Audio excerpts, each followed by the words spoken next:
Reset day 2. Okay, so today we're getting rid of the mindset of people pleasing and the fear of change.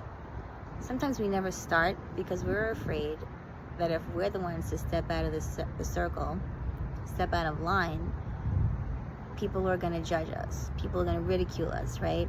People are not going to be so happy. It's not going to be comfortable anymore. Well, do you want to be comfortable in a moment, or do you want to see change in your life and be content? Big difference. The word says it like this in Galatians 1:10.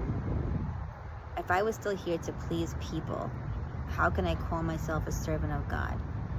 You have to remember that you're here for a purpose. You're chosen for a purpose, and God knew you before the foundations of the world. And it wasn't to allow you to just be an addiction to food or TV or just laziness and being mindless when it comes to what you're putting into your body or how you're using it. You know, we've all been there.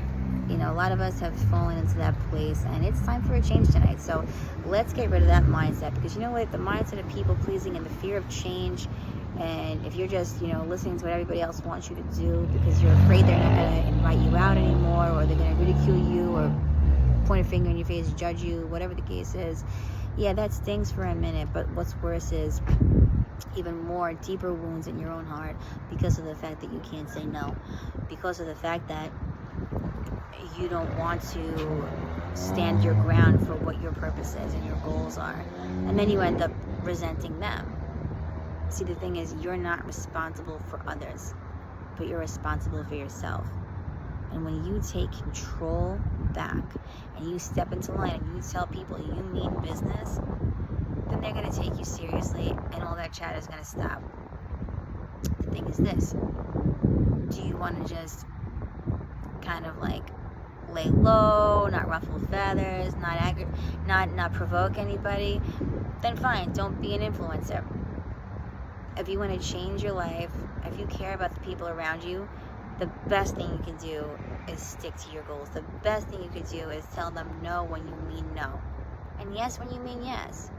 And the other thing you can do for them too is, if they are, persecuting you for making the right choices, or making you feel bad about yourself or discluded or whatever, people roll their eyes at you, whatever the case is, pay them no mind. All you got to do is pray for them, because you know what? God will do the work. He changed you. He gave you a new heart and a new mind for the greater things in life, and he's going to give it to them too. And he cares about our health. He cares about the way that we feel and think, and it's not going to last. You're not going to be happy if all you're doing with your life is just telling yes to everybody when you really mean no inside, So anyway, listen, I hope this was a blessing. Let's get rid of that gross, weak-minded mindset that serves no purpose but the devil. All right, I hope you have a beautiful night. Hope this was encouraging to you, and this warm summer breeze is just what we've been waiting for all winter long. Have a good night.